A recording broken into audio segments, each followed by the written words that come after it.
ሰላም ጤና ይስጥልኝ በመላው ዓለም የምትገኙ የተወደዳችሁ የሮሃ ቲቪ ተከታታዮች የጥር 1 2018 ዓ.ም የምሽት ዜናዎችን ይዘንላችሁ ቀርበናል። አፋብኃ ሰሜን አማራ ቀጠና በላይ እዝ ከአገዛዙ ጦር ጋር ባደረገው ተጋድሎ ከፍተኛ ድል ማግኘቱ ተገልጿል። ዝርዝር የግንባር መረጃዎችን ይዘናል። መርህ አልባው የብልጽግናው አገዛዝ ቻይናን ያስደስትልኛል በሚል ያወጣው መግለጫ በታይዋን ከፍተኛ ቁጣን ቀስቅሷል።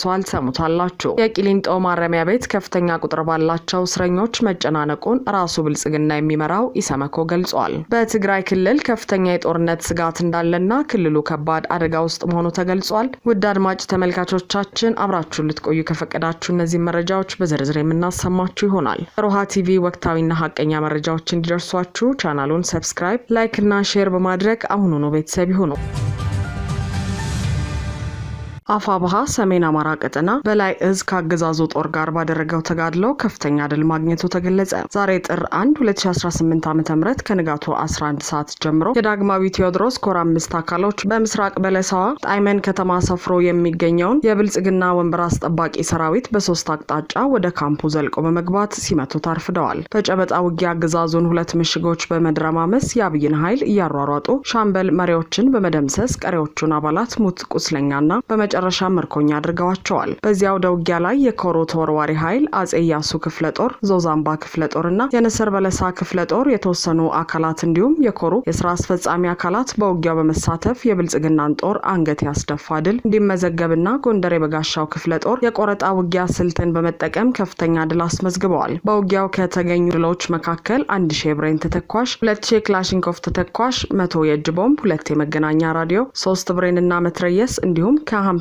በላይ ክላሽንኮቭ ጠመንጃዎች ተማርከዋል። ከወታደራዊ ቁሳቁሶች መካከል ገበ የተደረጉ ሲሆን በሰው ኃይልም ከደረሰበት ኪሳራ መካከል 25 መከላከያ እስከ ሙሉ ትጥቁ ተማርከዋል። ከ37 በላይ መከላከያ ሲገደል 35ቱ ደግሞ ቁስለኛ ተደርገዋል። በዚህ ምክንያትም የጎሁላ የመጀመሪያ ደረጃ ሆስፒታልና አርባያ ሆስፒታል በቁስለኞች መጥለቅለቁም ታውቋል። በሌላ በኩል በአገዛዙ በድሮንና በመድፍ የታገዙ ሁለት የኮማንዶ ክፍለ ጦሮችንና የሁለት እዝ ሰራዊትን ከሚኒሻና አድማ ብተና አባላት ጋር አጣምሮ አሰልፎ ከአፋብኃ ሚኒሊክ እዝ ጋር መዋጋቱ ይታወቃል። ከላላ ወረዳን ጨምሮ በበርካታ የምዕራብ ወሎ ወረዳዎች ላይ ታህሳስ 28 2018 ዓ.ም ከንጋት ጀምሮ እስከ ምሽት ከባድ ውጊያ መደረጉን መዘገባችን አይዘነጋም። በውጊያው አገዛዙ ከድሮን ጀምሮ በመድፍና በቢኤም እንዲሁም በሞርተርና በዙ 23 የታገዙ ሁለት የኮማንዶ ክፍለ ጦሮችንና ከሁለት እዝ የተውጣጣ ሰራዊትን አሰልፎ የነበረ ቢሆንም ነገር ግን ተልባ ቢንጫጫ በአንድ ሙቀጫ የተባለው አባባል ደርሶበት በጥቂት የፋኖ አሃዶች የተሰነዘረበትን ጥቃት መቋቋም ባለመቻሉ ከባድ የሆነ የሰብአዊና ቁሳዊ እንዲሁም ሞራላዊ ኪሳራን ተከናንቧል። ውጊያው የተካሄደው በጃማ፣ በከላላ፣ በልጓማ፣ በደብረ ዘይት፣ በለገሂዳ፣ ገነቴ፣ በመሃል ሳይንት፣ ደንሳ ከተማ፣ በተንታ አጅባር፣ በመቅደላ ማሻ፣ በጉጉፍቱ ካቤና በሰኞ ገበያ ላይ ነው። በአፋብኃ ሚኒሊክ እዝ ከሶስት ኮሮች ማለትም ከንጉስ ሚካኤል አሊኮር፣ ከልጅ ኢያሱ ኮርና ከደጋው መብረቅ ኮር እንዲሁም የእዙ ልዩ ዘመቻ አሃድ ከሆነችው ከበላጎ ተወርዋሪ ሻለቃ የተውጣጡ የፋኖ አሃዶችና ከአፋህድ ሸዋ ጠቅላይ ግዛት እዝና ከወሎ ጠቅላይ ግዛት እዝ የተውጣጡ የፋኖ አሃዶች ጥምረት በመፍጠር ነው በጠላት ብልጽግና ቡድን ወታደሮች ላይ ጥቃት የከፈቱት። በአገዛዙ በኩል በአየር ወለድ ኮማንዶ መምሪያ የ105ኛና የ107ኛ ክፍለ ጦር ኮማንዶዎችን ጨምሮ በሰሜን ምስራቅ እዝ የ801ኛ ኮር ሰራዊትና የ11ኛ እዝ ወታደሮች እንዲሁም የደቡብ ወሎ ዞን መከታዎቼ ሲል የሚመካባቸውን ፓራ ኮማንዶ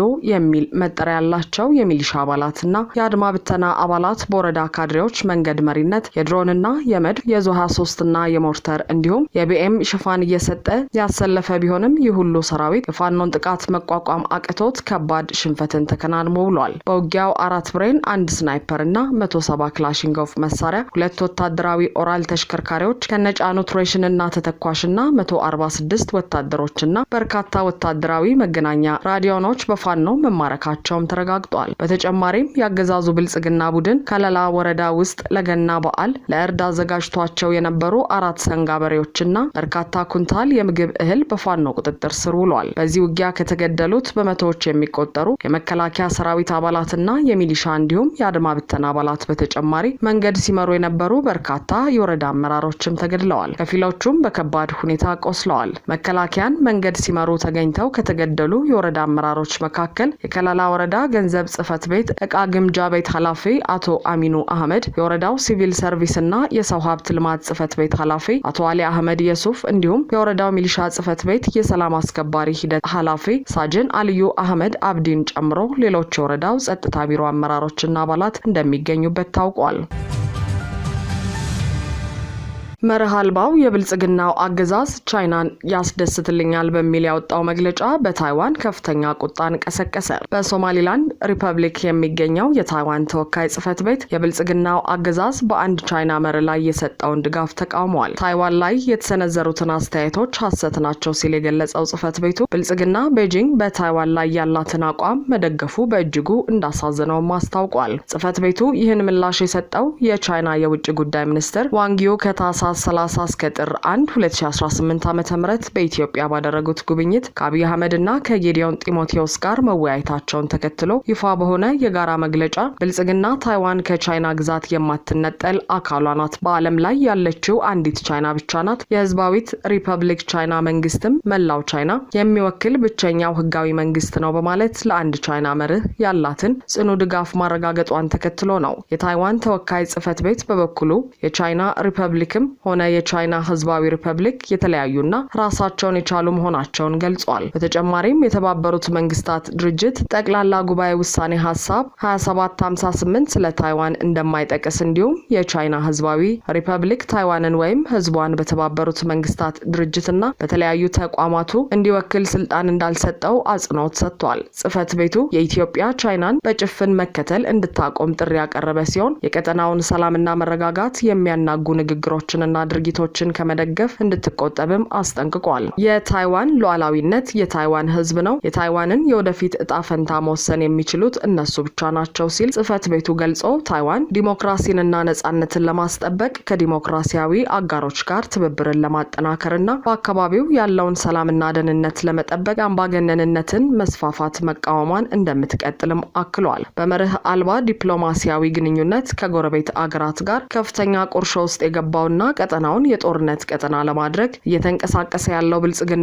እርስ በርሶ የሚጣረስ አቋም ይዟል። ለሶማሌላንድ የሀገርነት እውቅና ለመስጠት ሲንቀሳቀስ የነበረውና አሁንም በዚህ ተግባሩ የገፋው ብልጽግና የሀገርነት እውቅና የምትፈልገውን ታይዋንን ግን እውቅና አያስፈልጋትም እያለ ነው። ይህም ከቻይና የጦር መሳሪያ መግዣ አግኝቷል የተባለው ብልጽግና ምዕራባውያንን ሊያስቆጣ የሚችል ውሳኔ ወስኗል። በቀጣይም አሜሪካ ብልጽግና ላይ ምን አይነት አቋም ትይዛለች የሚለው እየተጠበቀ ነው።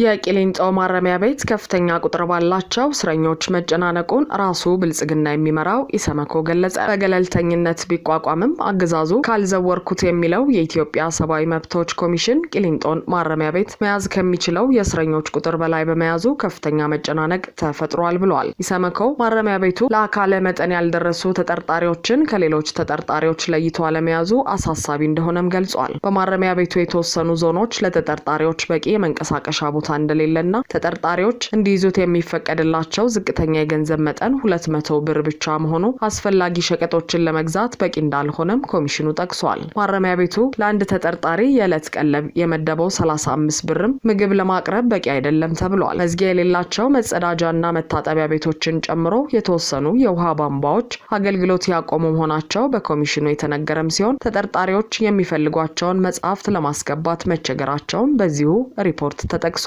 የኢትዮጵያ ሰብአዊ መብቶች ኮሚሽን ዋና ኮሚሽነር ብርሃኑ አዴሎ የተጠርጣሪዎችን መጨናነቅ ለመቀነስ ፍርድ የተሰጣቸው እስረኞች በአፋጣኝ ወደ ቃሊቲ ከፍተኛ ጥበቃ ማረሚያ ቤት እንዲዘዋወሩ ቀደም ሲል የተላለፈው ውሳኔ በፍጥነት ይተግበር በማለት አሳስበዋል። የብልጽግና አገዛዝ ከህፃን እስከ አዋቂ ለስልጣኔ ታሰጉኛላችሁ ያላቸውን አማራዎች ላለፉት 2 ዓመት ወደ ማጎሪያዎች ማጋዙ ይታወቃል።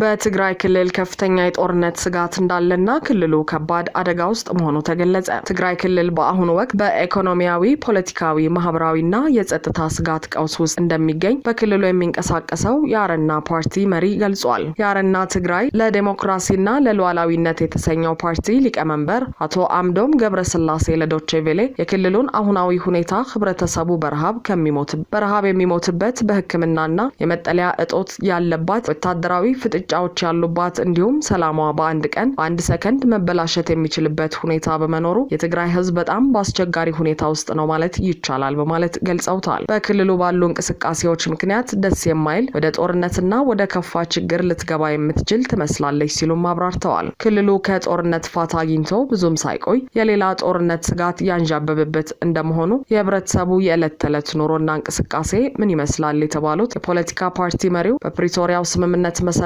ጦርነቱ መቆሙ አንድ ነገር እንደሆነ አንስተው ህብረተሰቡ ግን በሁሉም መልኩ በችግር ውስጥ ያለ መሆኑን ነው ያመለከቱት። አክለውም የጦርነት ስጋቶች እንዳሉት፣ የኢኮኖሚው ሁኔታ አስቸጋሪ እንደሆነ፣ የክልሉ ፖለቲካ ያለመረጋጋት እንዳለበትና ይህ ሁሉ ሁኔታ ሲታይ ደግሞ በጣም አስቸጋሪና ፖለቲካም እንኳን መስራት የማይቻልበት ጊዜ የሚባል መሆኑንም አብራርተዋል። አቶ አምዶም አያይዘውም በክልሉ ታጣቂዎች የሚንቀሳቀሱበት ሁኔታ መኖሩንም ተናግረዋል። በትግራይ ክልል የረሃብ ሁኔታ መኖሩን በተለይም በተፈናቃዮች አካባቢ ምግብ፣ ንጹህ የመጠጥ ውሃና ሕክምና ችግር መኖሩን ፓርቲያቸው በመጠለያ ጣቢያዎች ተገኝቶ ያስተዋለው ችግር እንደሆነም አመልክቷል።